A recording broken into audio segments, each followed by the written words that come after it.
Bonjour à toutes et à tous, bienvenue dans Yachting Live, l'événement nautique du week-end proposé par Beneteau, Jeannot, Lagoon et Excess jusqu'à demain soir. Des dizaines d'experts à votre disposition et plusieurs rendez-vous ici sur ce plateau pour vous informer sur les différentes caractéristiques de ces quatre marques.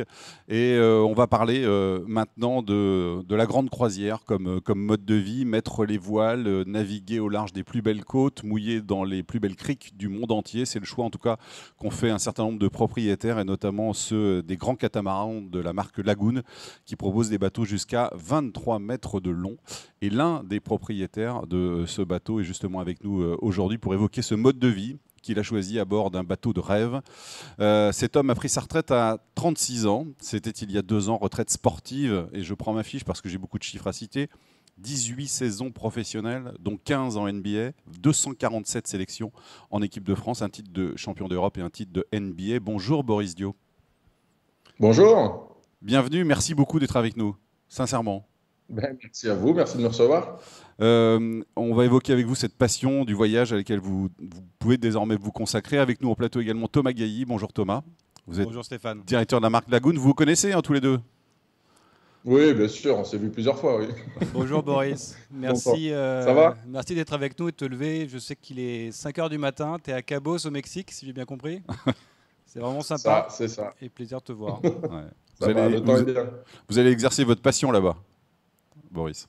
Oui, c'est ça, là, je fais un petit peu de plongée en ce moment. Bon, on va y revenir à la plongée tout à l'heure. Vous allez nous raconter donc votre rencontre avec Lagoon, votre choix de ce bateau de 23 mètres, le 77, votre vie en croisière. Mais pour commencer, je voudrais qu'on découvre quelques images de ce bateau. On vous y retrouve d'ailleurs en excellente compagnie. Autour de vous, Ronny Turiaf, Tony Parker, vos potes de toujours. Ça fait donc 6 titres de NBA sur le même bateau, c'est pas mal. Et dans cette vidéo, sur ce bateau, c'est sur ce bateau que vous avez annoncé votre retraite. Pourquoi d'ailleurs le faire ici, sur ce bateau? Ça signifiait Justement, quoi? je pense que c'était un petit peu la passation. C'était passer un petit peu d'une vie à l'autre. La fin de la vie sportive et le début d'une nouvelle vie sur l'eau.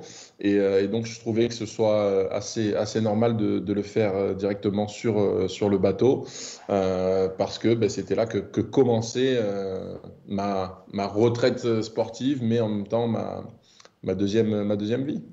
Comment vous la vivez d'ailleurs cette retraite? Je fais une petite parenthèse, Boris. Vous êtes un homme heureux? Très bien, hein. Pour l'instant, c'est vrai que sportif, ancien sportif, on a des fois un petit peu la peur de cette retraite, de se demander si ça va bien se passer, si le sport va nous manquer, si on va réussir à trouver assez d'adrénaline. Mais pour l'instant, ça va. J'ai pas réussi à m'ennuyer encore un seul jour. Tu peux rappeler où tu étais la semaine dernière? Tu n'étais pas sur un bateau pour le coup. Non, non, j'étais à Utah. Je retourne quand même aux États-Unis de temps en temps. Et donc là, j'étais aux États-Unis. J'habite, c'est vrai, à Salt Lake City. Donc c'est assez bien aussi pour aller skier. Donc j'essaie de rester quand même, de faire quand même un petit peu de sport. Mais bon, j'y allais aussi pour le travail, pour aller voir nos jeunes joueurs français de basket. Donc j'arrive à allier les deux. Alors parlons du bateau. C'est d'abord la passion du voyage et donc le bateau pour s'y consacrer, ou c'est d'abord la passion du bateau? C'est d'abord la passion du voyage qui a commencé. Alors j'ai toujours aimé le bateau. J'ai grandi à Bordeaux et donc pas loin du bassin d'Arcachon. Et c'est vrai que ça fait quelques années que j'ai un petit bateau à moteur. Donc pour faire des petites sorties journalières sur le banc d'Arguin, à la dune du Pilat, etc. Donc j'ai toujours quand même aimé ce milieu-là, mais pas au niveau du grand voyage. Ça, c'est quelque chose qui est venu après. C'était vraiment la passion du voyage, d'aller découvrir différents endroits et puis surtout de pouvoir prendre le temps. Je pense que c'est Oui, ça parce que aussi. vous avez découvert des pays, mais vous n'avez pas eu le temps de les découvrir réellement en fait. Vous êtes rendu dans des C'est pays ça. sans les découvrir. Ouais, j'avais beaucoup voyagé grâce au basket, bien entendu, mais à chaque fois, on y allait pour quelques jours. On voyait surtout la salle de basket et l'hôtel, et pas vraiment la découverte du pays. Donc là, c'est vraiment pouvoir prendre le temps. Et au fur et à mesure, c'est vrai qu'il y a eu aussi la passion du bateau qui est arrivée, et je me suis pris de plus en plus au jeu jusqu'à passer mon Yacht Master l'année dernière. Il y a la passion de la plongée, on en a parlé un peu tout à l'heure, on va y revenir, mais c'est aussi ça qui a sans doute un peu poussé à l'achat du bateau, non? Oui, bien sûr. Donc c'était un petit peu tout ça. C'était le fait de vouloir voyager, aller dans différents endroits, et puis le fait d'avoir le temps. Ben, c'est vrai que le bateau est le meilleur moyen de locomotion, mais c'est devenu aussi un mode de vie, et puis de pouvoir plonger à différents endroits dans le monde. Et ça, c'est pareil, c'est quelque chose qui avait déjà commencé pendant ma carrière, où je me suis vraiment pris de passion pour la plongée. Vous avez des amis basketteurs, je pense à Tony Parker bien sûr, qui sont propriétaires de bateaux. Est-ce que ça a joué aussi dans votre désir d'en acquérir un? Est-ce qu'ils vous ont un peu poussé, chambré, pour vous dire, allez, vas-y, toi aussi, prends ton propre bateau?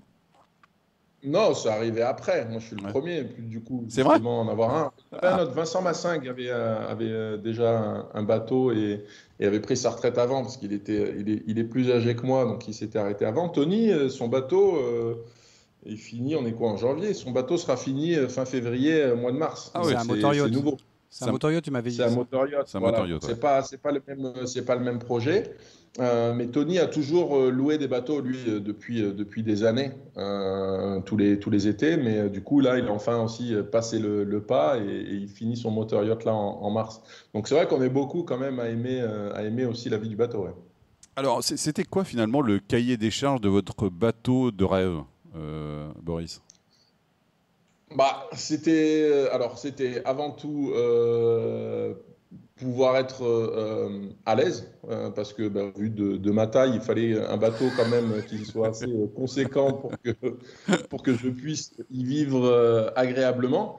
Ouais. Surtout le fait d'y passer longtemps. Je pense que la taille du bateau a vraiment été fait parce que j'essaye de passer 6 mois par an sur le bateau. Et donc, étant dans une maison, c'est pas la même chose que si je pars une semaine.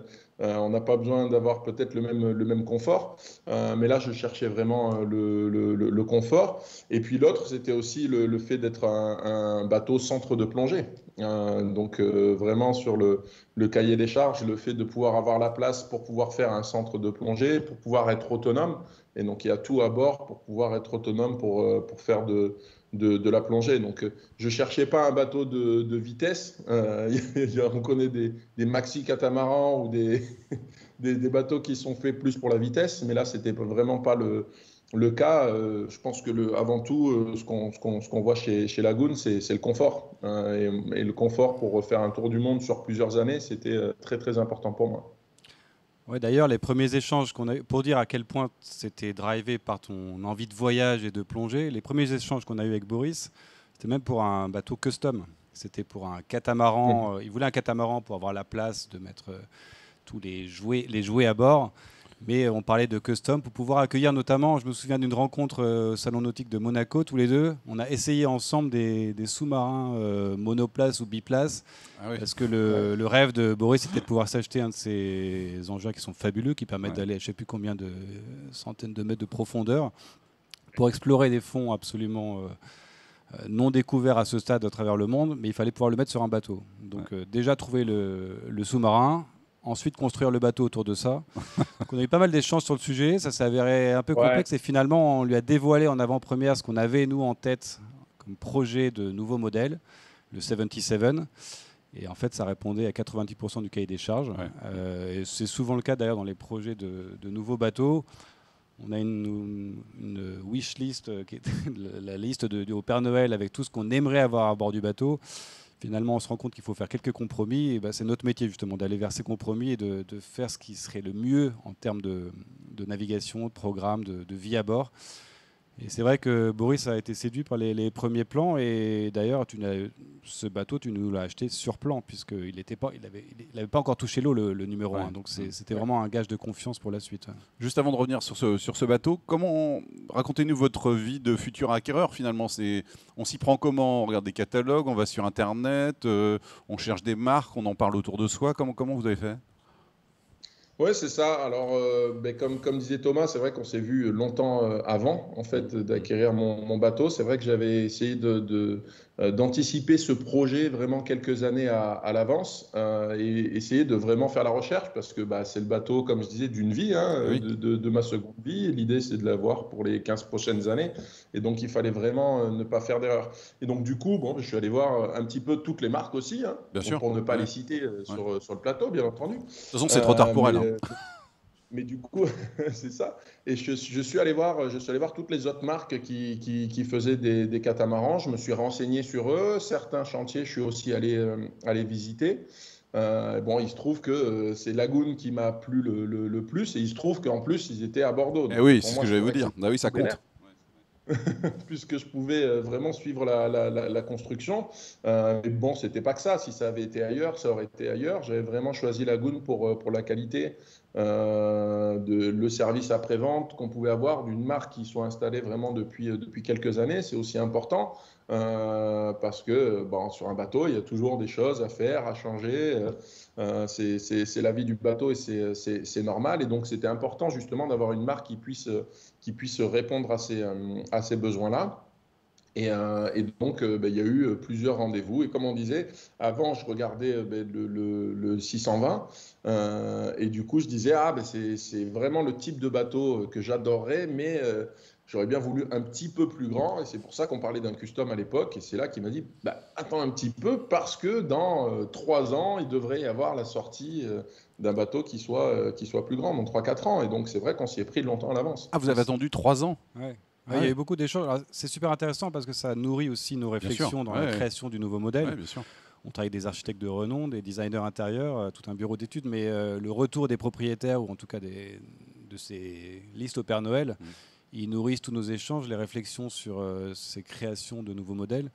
Et j'avoue qu'il y a quelques touches dans le 77 qui sont nées de ces échanges avec Boris, c'est clair. Donc, tous les points de passage dans le 77 font 2,50 m de haut? Non, c'est bien ça. Alors, on en avait parlé par rapport justement au 620 parce que dans le cockpit, par exemple, le 520 était plus haut, le 52, pardon, était plus haut que le 620. Et donc, j'ai dit, ce serait bien pour le 77 quand même qu'il y ait une hauteur de plafond qui soit bien partout. Et c'est vrai que c'est pensé comme ça. C'est ce qu'on appelle la hauteur sous barreau dans les bateaux. Effectivement, c'est un critère extrêmement important pour la vie à bord, mais pas que sur un 77 pieds, sur un 40 pieds aussi. Il faut pouvoir ne pas avoir à se baisser partout. Boris, on a quand même dû arranger un peu les douches pour que tu rentres confortablement. Cabine propriétaire, on a arrangé. Parce que c'est un petit basketteur. Tu fais que quoi, 2,03 m ou... Combien tu fais ? C'est ça. Voilà, c'est un petit basketteur, mais c'est un grand propriétaire de bateau. Et la relation de confiance, la relation humaine qu'on crée aussi avec une marque, ça compte pour vous dans le choix? Ça a compté? Bien sûr, comme je disais, c'était très important parce que j'ai regardé vraiment les différentes marques qui pouvaient y avoir à l'époque et il y a eu une relation de confiance qui s'est créée au fur et à mesure et qui est restée depuis. Et donc, c'est très important parce qu'on a beaucoup d'échanges. On se parle souvent pour justement tout au long de la construction, tout au long du projet. Être sur la même longueur d'onde. C'est vrai ce que disait Boris tout à l'heure, c'est Thomas, on n'est pas le projet d'une vie entre les mains de n'importe qui. Ce parcours que nous raconte Boris là, c'est finalement celui de tous les acquéreurs?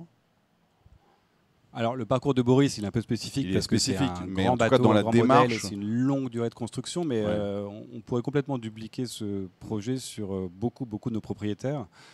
S'acheter un 42 pieds, un 45 pieds pour un tour du monde en famille, c'est un projet en soi. On le mûrit plusieurs années. On a besoin de se faire conseiller. Et effectivement, la relation de confiance, elle est hyper importante. C'est long la recherche, mais ça fait partie du plaisir ou pas? Oui. Dans un voyage, ce qui est important, c'est pas seulement la destination, c'est le voyage, c'est clair. C'est ce qu'on dit souvent pour nos propriétaires qui naviguent. Dans l'achat d'un bateau, il n'y a pas seulement la livraison du bateau, il y a également toute la démarche de recherche, de trouver son bateau, le bateau de ses rêves, et puis de l'équiper comme on le souhaite pour avoir le bateau qui va vraiment correspondre au programme de navigation. Donc ça fait partie du plaisir, c'est clair. Vous vous occupez de tout, y compris de trouver la place de port Alors, on ne peut pas s'occuper de tout parce qu'effectivement, on fabrique beaucoup de bateaux chaque année. En revanche, on s'assure qu'on s'occupe de tout pour nos propriétaires à travers un réseau de distributeurs. Donc on a plus de 100 distributeurs à travers le monde qui sont à la fois des conseillers dans ces achats. Ça va de la recherche de la place de port au choix du bon modèle de bateau, à l'équipement du bateau, au financement du bateau, à la mise en location du bateau, ce que font beaucoup de clients, ce que fait Boris d'ailleurs aussi, parce qu'on n'utilise pas forcément son bateau toute l'année, donc les semaines où il n'est pas exploité, autant le faire utiliser par d'autres. Donc toute cette période de conseil est importante, et ensuite ça va jouer énormément aussi dans le suivi, dans le suivi après-vente. Et ça, c'est clairement une force de Lagoon énorme, c'est ce réseau de services à travers le monde qui fait que nos clients, quand ils s'adressent à nous, savent qu'ils vont partir pour quelques années accompagnés, quelle que soit leur destination. Jusqu'où peut aller la personnalisation de la relation, jusqu'où on peut aller dans le premium quoi, sur ce type de bateau finalement? Alors ça, c'est des relations qui se créent avec nos distributeurs. Donc, beaucoup de propriétaires qui sont sincèrement amis avec leurs distributeurs. C'est une relation de confiance qui se crée. Après, suivant la taille des modèles, on va aller plus ou moins loin dans la customisation. Nous, on a 2 sites de production. On fabrique nos Lagoon pour une partie en Vendée, l'autre partie à Bordeaux. Les bateaux qui sont fabriqués à Bordeaux sont ceux qui font plus de 50 pieds. Donc, c'est la gamme Lagoon au-delà de 50 pieds, jusqu'au 77 que possède Boris. Et là, oui, on propose de la customisation. Donc, ça va dépendre du programme du client, mais c'est surtout de l'écoute par rapport à ses attentes. Et on sait faire, c'est notre historique de chantier, on est né comme ça dans les années 80 et on a cette capacité à aller dans le service personnalisé pour le client. Oui. On peut suivre la conception de son bateau pendant toute la durée? Alors, les propriétaires sont les bienvenus au chantier. Boris est venu je ne sais combien de fois voir son bateau en construction, même avant la construction. On le fait pour tous nos propriétaires, ça même quelle que soit la taille du bateau. En revanche, on est en train de passer un cap supplémentaire de ce côté-là. C'est un axe stratégique pour 2021. Donc, si tu nous rachètes un bateau, Boris, tu auras accès à ces nouveaux services. Mais c'est quand même né de ces relations ensemble. On développe tout un panel de services qu'on va appeler Lagoon Premium pour nos lagoons au-delà de 50 pieds, où les propriétaires, sur un espace personnalisé sur notre site, vont pouvoir voir leur bateau en construction. On va pouvoir organiser des visites à Bordeaux quand ils viennent nous voir, profiter de la ville et des vignobles autour des prestations VIP. Et puis, voir des customisations qui ont été faites sur d'autres modèles qui ont été achetés par d'autres propriétaires, partager ces expériences et également équiper leur bateau à travers une liste d'équipements très très très complète. Ça va de draps sur mesure pour le bateau, parce que les lits sont spécifiques sur un bateau, la petite cuillère. À la petite cuillère, au vélo électrique, au matériel de kitesurf, à la caisse à outils, au matériel de sécurité. Enfin, tous ces équipements, on veut que le jour de la livraison, tout est soit à bord du bateau et installé. Et qu'on n'ait pas un propriétaire qui est à courir chez Leroy Merlin ou Ikea pour aller chercher le bon équipement au bon endroit. Donc ça sera pour tous nos bateaux à partir de 50 pieds. Et c'est né de ces retours de clients qu'on a au fur et à mesure et qu'on développe là du coup sur les prochains mois. Quand on choisit une marque, enfin c'est comme pour les voitures, mais là en l'occurrence pour des bateaux de très grande taille comme celle-là, on regarde aussi quel est l'historique de la marque. Forcément, parce qu'on a envie d'être rassuré sur la pérennité du chantier, sur son historique, sur son expertise. C'est aussi la force là que vous avez. Oui, c'est un petit peu ce que disait Boris tout à l'heure. Je crois que ça rassure. Et aujourd'hui, Lagoon rassure, et encore plus dans le contexte actuel. On le sent avec le contexte qui nous habite depuis un an avec la crise Covid. On sent que les gens ont besoin d'aller plutôt vers des marques refuges, des marques qui rassurent. Et Lagoon, pour ça, a tous ses atouts. On va livrer là au mois de mai le 6 millième Lagoon. Il n'y a pas une marque qui arrive à la cheville dans le monde du catamaran de Lagoon. Donc ça rassure énormément les clients, tous ces propriétaires qui naviguent, tous ces bateaux qu'on a eu le temps de fiabiliser, d'expérimenter, d'améliorer au fur et à mesure. Donc il y a la marque qui rassure, il y a d'autres éléments qui rassurent aussi nos propriétaires. C'est ce réseau de distribution pour le service à travers le monde, clairement. Et puis le troisième élément qui rassure aussi, c'est l'appartenance au groupe Beneteau. Un groupe Beneteau qui est stable depuis des années, avec un actionnariat qui est très solide, familial, qui rassure sur le temps. Et aujourd'hui, je pense que les clients de plus en plus regardent ces éléments-là avant de s'engager pour des projets de vie et être sûr qu'il va y avoir un suivi de la marque, un suivi du chantier pendant les années à venir. Quelle bonne question finalement il faut se poser avant de choisir son catamaran? Alors il y a le prix, vous allez me dire d'abord, évidemment, forcément, c'est la première question, mais il y a toute la question du programme, ce qu'on a envie d'en faire, non? C'est quoi l'ordre finalement des bonnes questions? Celles que vous posez les premières à vos futurs propriétaires. Je pense qu'effectivement, le budget, c'est quand même le premier élément à regarder. La gamme Lagoon, c'est 11 modèles aujourd'hui. 11 modèles qui vont à partir de 300 000, 350 000 euros jusqu'à pour le 11 mètres, 5 millions d'euros si on équipe très très bien un 78 aujourd'hui. Donc c'est pas du tout les mêmes budgets, c'est pas les mêmes projets. Une fois qu'on s'est mis dans une fourchette de budget, c'est le programme de navigation qui va beaucoup compter. Soit c'est un bateau familial pour faire de la petite croisière en Méditerranée, en Corse, avec les amis, soit c'est un programme tour du monde, soit c'est un bateau qu'on souhaite gérer énormément en location, enfin en tout cas être exploité en location. Et donc le choix du modèle et des équipements à bord vont être conditionnés par ces éléments-là. Le fait qu'on veuille un équipage ou pas d'équipage, c'est une question aussi. Il y a certains modèles qui le nécessitent de fait, non ? Clairement, à partir de 60 pieds, il faut un équipage. Dire à un client, vous irez son équipage, ce serait pas honnête, parce que oui, le bateau sera navigable par une personne, 2 personnes, ça c'est pas un souci, mais ça nécessite une maintenance, un suivi important. Donc il faut un équipage pour ces bateaux au-delà de 60 pieds. Ensuite, ça va dépendre des compétences du propriétaire en termes de navigation. Mais on a énormément de clients qui n'avaient jamais navigué avant et qui s'achètent un catamaran de 45 pieds pour aller autour du monde, en famille. Donc la marque, elle rassure, c'est clair, Lagoon, mais le catamaran aussi, ça rassure, je trouve. On voit vraiment ça, c'est un catamaran, c'est stable, c'est facile à vivre à bord. On peut aller loin, il y a tous les équipements pour avoir de l'autonomie à bord en termes d'énergie solaire, en termes d'eau. Donc on est autonome. Oui, c'est rassurant à beaucoup de points de vue. Ouais. Vous avez combien de personnes dans votre équipage, Boris ? Moi, ça change un petit peu en fait en fonction du programme. Donc, on parlait aussi du charter. Comme disait Thomas, c'est vrai que il faut au moins deux personnes de toute façon déjà pour naviguer et puis pour pouvoir faire les manœuvres à bord. Et donc, moi, j'avais vraiment à plein temps un capitaine et une chef qui était la seconde du capitaine et en mode charter avoir une hôtesse en plus.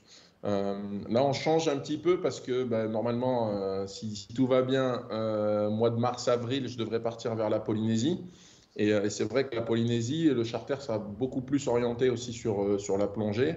Et donc là, l'idée serait d'avoir quatre personnes dans l'équipage pour pouvoir ajouter en fait un instructeur de plongée qui puisse aussi offrir la plongée. Je pense que c'est ça un petit peu la particularité vraiment de ce bateau-là, c'est que c'est un centre de plongée vraiment autonome à part entière et que du coup on peut vraiment offrir un voyage plongé.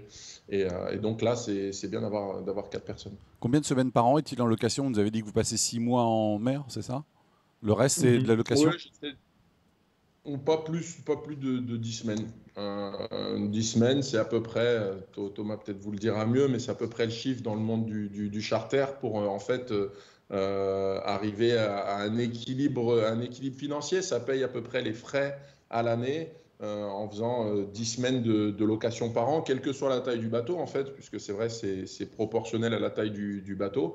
Les frais sont plus conséquents pour un plus gros bateau, mais la location aussi est plus chère. Ouais. Et donc du coup, c'est comme ça que ça s'équilibre. Donc moi, je ne souhaite pas faire plus de 10 semaines parce que c'est pas un business, c'est pas pour faire de l'argent, c'est avant tout pour pouvoir faire mes 6 mois de bateau. Mais comme il y a une période de toute façon où je suis pas sur le bateau, autant faire de la location.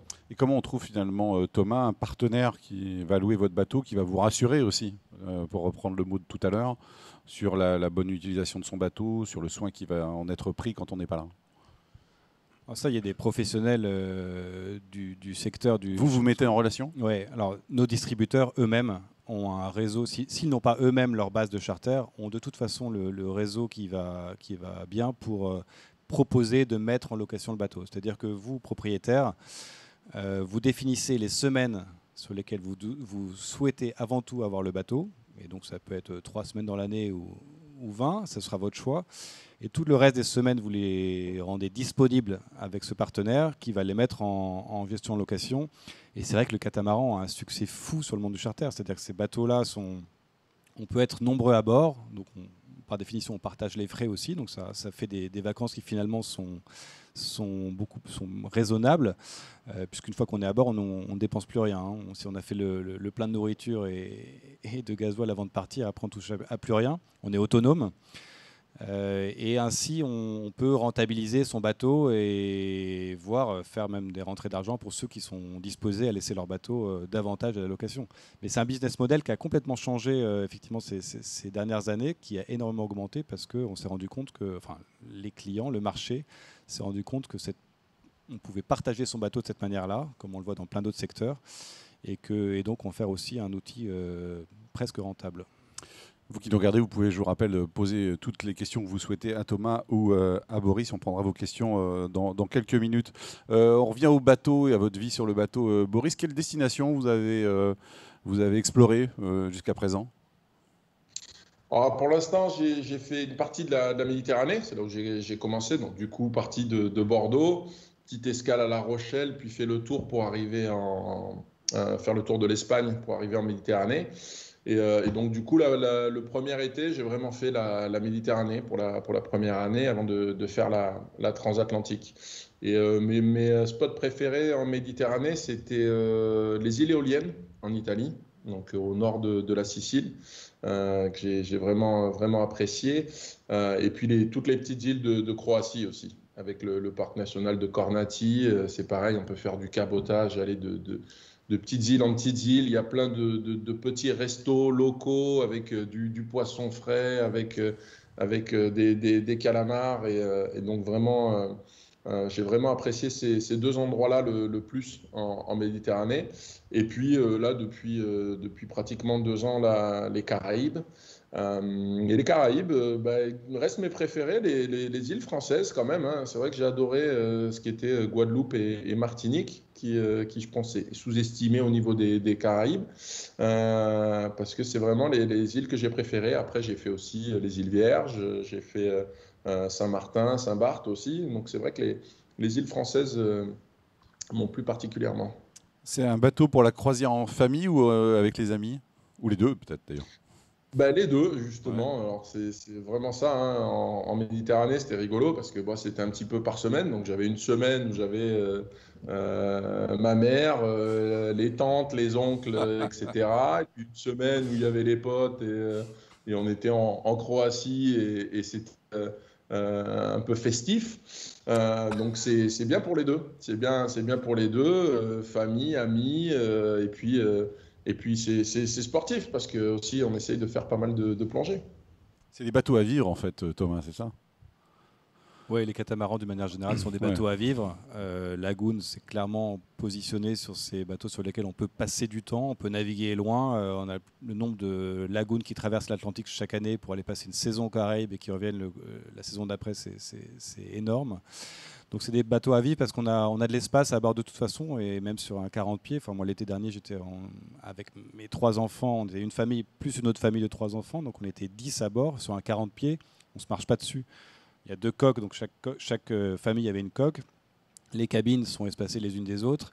Et puis le soir, on prend l'apéro. Les parents prenaient l'apéro dans le cockpit à l'arrière, les enfants sur le trampoline ou en train de regarder un film dans le carré. C'est des espaces qui sont séparés, qui donnent du coup une certaine intimité. Et puis, oui, on parlait tout à l'heure de stabilité. On est bien en famille à bord, oui, clairement.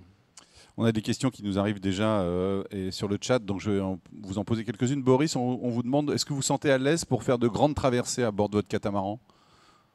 Plutôt en haute mer. Oui, complètement. Hein. Complètement. Pour revenir déjà par rapport sur ce que vous disiez sur le fait d'être à l'aise, c'est vrai que moi j'ai vraiment l'impression d'être dans un appartement flottant, hein, en comptant l'extérieur, parce que l'extérieur c'est aussi habitable. Il y a pratiquement 200 mètres carrés sur le gros lagoon, donc il y a quand même énormément de place. Et c'est vrai que ce que disent beaucoup les gens, c'est qu'on ne se marche pas dessus, justement, qu'il y a entre le flybridge aussi, parce que du coup, il y a un flybridge, le cockpit avant, le cockpit arrière. Il y a plein d'espaces où on peut être tranquille, avoir sa propre musique dans un endroit ou dans un autre, et pendant que quelqu'un lit un livre d'un autre côté. Et c'est vrai que c'est pas mal de pouvoir être comme ça, surtout quand c'est sur de longues périodes. Et donc, du coup, oui, je me sens très à l'aise pour traverser les océans. Donc, j'ai fait la transatlantique et donc c'était une grande expérience pour moi. Et du coup, j'ai jamais senti ni en danger parce que c'est vrai que la taille du bateau et puis le, le fait qu'il soit très sécuritaire, forcément, nous met vraiment à l'aise. Et en plus, en termes d'espace, je me suis, même en arrivant et en voyant la Terre en arrivant, je ne me suis pas dit, ah, enfin, on est arrivé. J'aurais pu rester une semaine de plus. On a fait 18 jours pour faire la traversée de l'Atlantique. Et franchement, j'aurais pu faire une semaine de plus facile. Et donc là, je prévois de faire de toute façon en mars avril la Transpacifique, qui devait être encore plus long, peut-être même que la transatlantique. On verra, ça dépend du vent. C'est ça aussi qui est bien avec ce genre de bateau. On sait quand on part, on ne sait pas quand on arrive, mais c'est vraiment la beauté du voyage. Il y a une question qui vous est posée pour savoir pourquoi vous avez choisi un kata plutôt qu'un mono, mais je pense que la réponse, elle a été, vous l'avez donnée à l'instant, c'est l'espace, quoi. Oui, c'est vraiment l'espace par rapport à la taille. C'est vrai, le fait que ce soit exponentiel et qu'il y ait beaucoup plus d'espace sur un catamaran. Et puis la stabilité, on en parlait aussi. Alors, j'avais jamais vraiment beaucoup fait non plus de monocoque, mais j'étais naturellement attiré sur le catamaran par rapport à la stabilité, notamment au mouillage, etc. Le fait vraiment d'être de moins agité.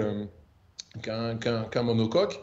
Et quand j'ai passé mon Yacht Master du coup sur le monocoque, c'est vrai que en navigation aussi, je trouve que c'est plus agréable d'être sur un catamaran plutôt que sur un monocoque où on est quand même penché souvent. Vous saviez naviguer? On vous demande également, Boris, avant d'acquérir votre 77? Parce que vous prenez la barre quand même de Alors, temps j'avais en temps là. pas à la voile, Non? puisque j'avais fait du hobbycat en étant gamin, un petit peu comme tout le monde, quoi, en se baladant sur un petit hobbycat.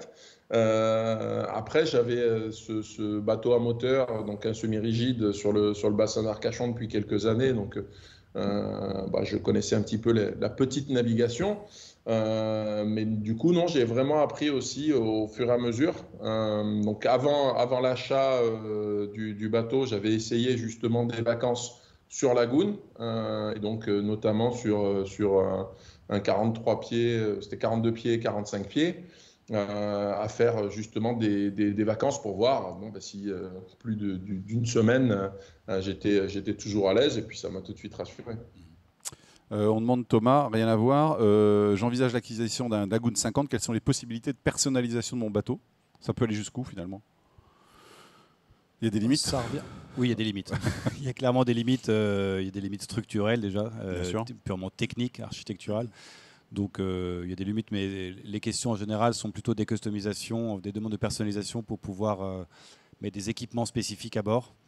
Alors Boris est fan de plongée, mais ça peut être sur d'autres types d'équipements liés, des équipements de kitesurf, de pêche, enfin ça peut aller différents, ou alors d'aménagement de cabines un peu différents, suivant le programme, suivant la configuration de la famille ou des amis. Donc ça, on sait faire, oui. On sait faire dans la limite de ces contraintes techniques et du timing. En fait, si la demande est faite longtemps à l'avance, on a le temps de l'analyser et de préparer cela pour la production du bateau. Et forcément, sur des bateaux plus grands, 65, 77, comme les dernières unités qu'on a sorties, les grandes unités, là c'est beaucoup plus ouvert. La semaine dernière, on a accepté une demande d'un client qui nous a demandé de mettre un jacuzzi à l'avant de son catamaran, de son lagoon là, sur un 70. Yes, we can. Pour la plongée? Et pour toi, Boris, on avait même mis une petite grue sur le fly, parce que tu avais je crois que tu l'as pu cet équipement là, tu avais au début un petit quad amphibie. Sur la grue. Tu as la grue par contre, mais c'était pour un quad amphibie. Le quad ski, et donc non, j'ai un jet ski à l'arrière. Donc du coup, depuis, j'ai acheté un jet ski, et donc ça c'est bien, ouais, sur le Flybridge. Donc il y a la petite grue qui peut prendre le jet ski, le mettre à l'eau, donc c'est un bon petit équipement, c'est un bon jouet, c'est sûr. Typiquement, genre de demande, Oui, je voudrais mettre mon quad sur le fly. Ça demande une étude architecturale pour être sûr que la grue qu'on va installer va pouvoir supporter le poids. Oui, il va Et pas donc, c'est impacter la énormément structure. d'échanges avec notre bureau d'études, avec nos équipes. Mais si on peut le faire, on le fait, oui. Y a-t-il un marché de l'occasion pour les catamarans? On vous demande, Thomas. Oui, il y a un marché de l'occasion qui est très dynamique. Alors, il y a le catamaran a connu une expansion fabuleuse là, ces 10 dernières années.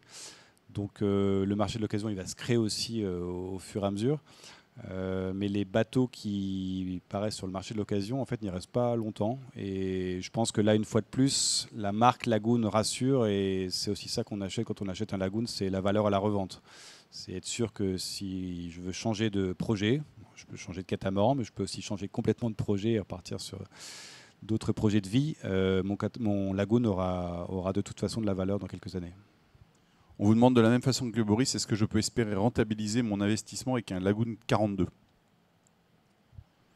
Oui, Oui. complètement. Oui, c'est la même chose que tu disais, c'est vraiment proportionnel.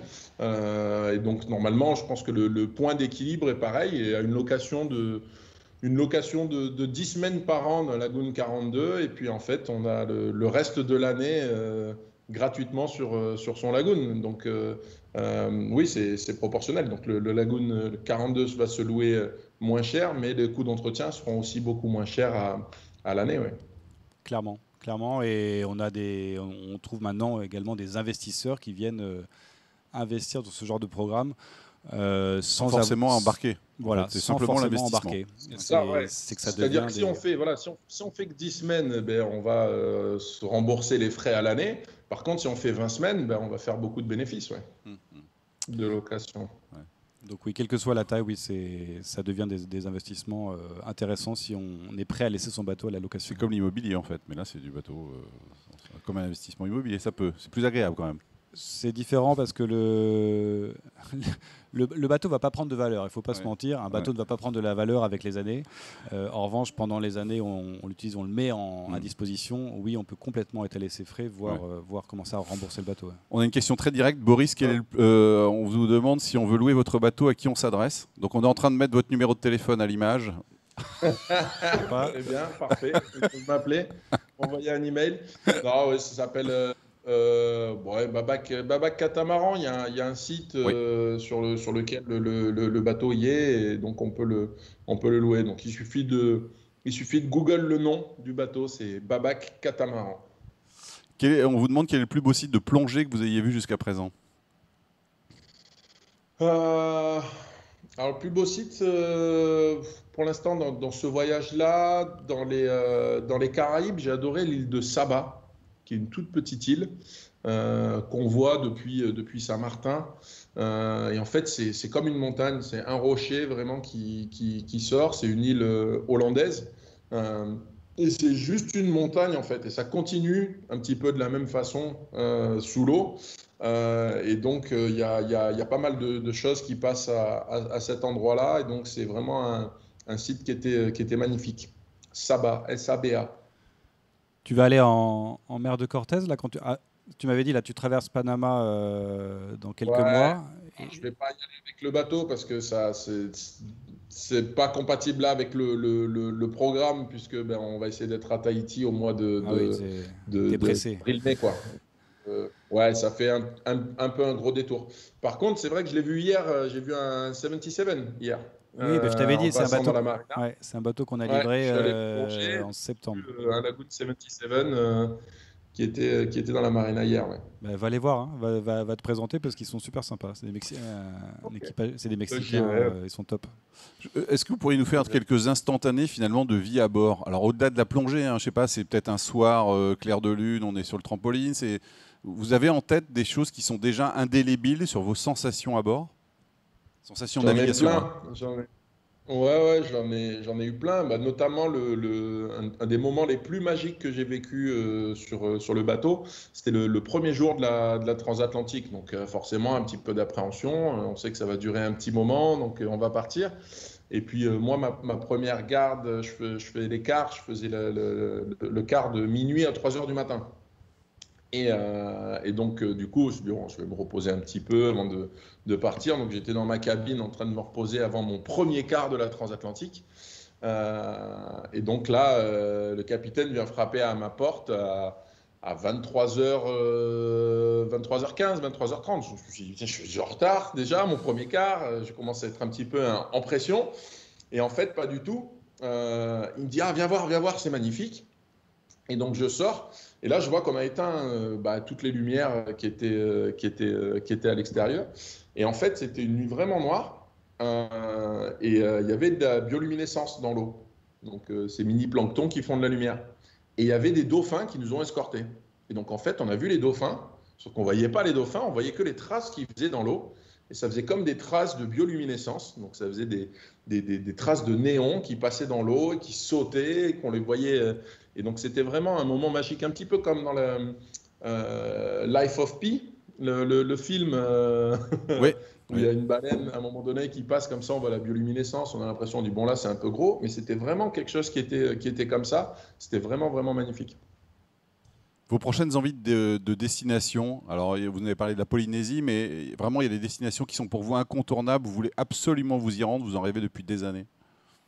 Ouais, il y en a beaucoup. Ouais, C'est ça j'imagine. le problème, Ouais. la liste est grande. Mm.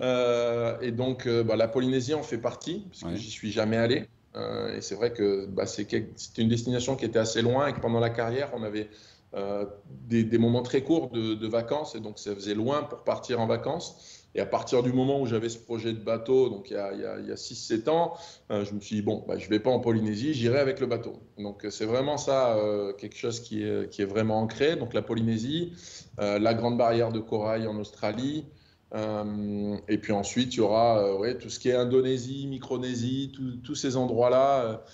Moi, c'est ça vraiment que j'aime avec ce bateau, c'est pouvoir accéder à des endroits difficiles d'accès. Et donc, où justement, si on va en vacances, ou en voyage organisé, où il n'y a pas d'aéroport, il n'y a pas de machin, il y a plein d'îles où on ne peut pas aller. Et la Polynésie, c'est vraiment le rêve pour ça, parce qu'il y a des endroits qui sont trop loin, et du coup, il n'y a pas de centre de plongée, parce que c'est trop loin, et puis ça fait trop cher pour les centres de plongée d'avoir un bateau qui va jusqu'à telle île. Mais là, c'est vraiment de pouvoir avoir l'autonomie et d'aller dans ces petites îles-là. Une dernière question, Boris, où vous sentez-vous le mieux désormais, à terre ou sur l'eau? Ouais, je pense sur l'eau. Sur Ah l'eau, ouais. c'est difficile à décrire, mais je me sens vraiment à la maison. À chaque fois que je reviens sur le bateau, je me dis, ah, ça y est, là, je suis vraiment à la maison. Et le confort du bateau fait ça, quoi. C'est un bateau qui est très cosy, et c'est ce que tous les gens aussi qui sont venus sur le bateau me disent. C'est qu'on s'y sent vraiment à l'aise, quoi. Peut-être un des seuls endroits où tu es vraiment tranquille aussi. Parce que pour avoir marché dans la rue, dans ces salons nautiques avec Boris, vous ne faites pas 5 mètres sans que quelqu'un vous arrête pour faire un selfie. Sur un bateau, je pense que tu es plus tranquille. Et ça, on le ressent énormément là en ce moment avec la crise Covid et le besoin d'aller naviguer, quels que soient les projets, le besoin d'aller sur l'eau et s'échapper, on le ressent vraiment. Donc on a énormément de projets qui aboutissent, avec des gens qui avaient ce rêve de vie, oui, c'est sur l'eau que je serai bien et loin des foules, heureux. Donc, ouais, c'est un vecteur de motivation qui est énorme, ça. Merci infiniment, Boris Dio, d'avoir passé ce moment avec nous. C'était un plaisir. Merci beaucoup. Merci. Vous êtes levé tôt pour nous depuis le Mexique. Bonne séance de plongée. Profitez bien, en tout cas, de ces moments, de votre retraite, d'ailleurs. Merci beaucoup, Boris, sincèrement. Merci beaucoup, Boris. À très bientôt. Merci. Merci. Thomas, une dernière question. Vous avez parlé tout à l'heure de 11 modèles donc, chez Lagoon. Il y a quelques nouveaux modèles en prévision? On a effectivement un nouveau modèle qui arrive en 2021. On en a au moins un par an. L'année dernière, c'est le 65 qu'on a lancé donc il y a un an. Et cette année, on annonce effectivement un nouveau modèle que je ne vais pas dévoiler là, puisque on est en train de le dévoiler là, au fil des semaines. C'est un modèle qui sera entre 50 et 60 pieds pour répondre à ces besoins de grande navigation au long cours. Donc, on découvrira en quoi, février? Oui, février-mars. On va beaucoup entendre parler de Lagoon en 2021, je pense. Merci beaucoup, Thomas Gailly. Merci à vous. Merci encore à Boris Dio. Merci à vous de nous avoir suivis. Et puis merci pour vos questions. À très bientôt. Au revoir.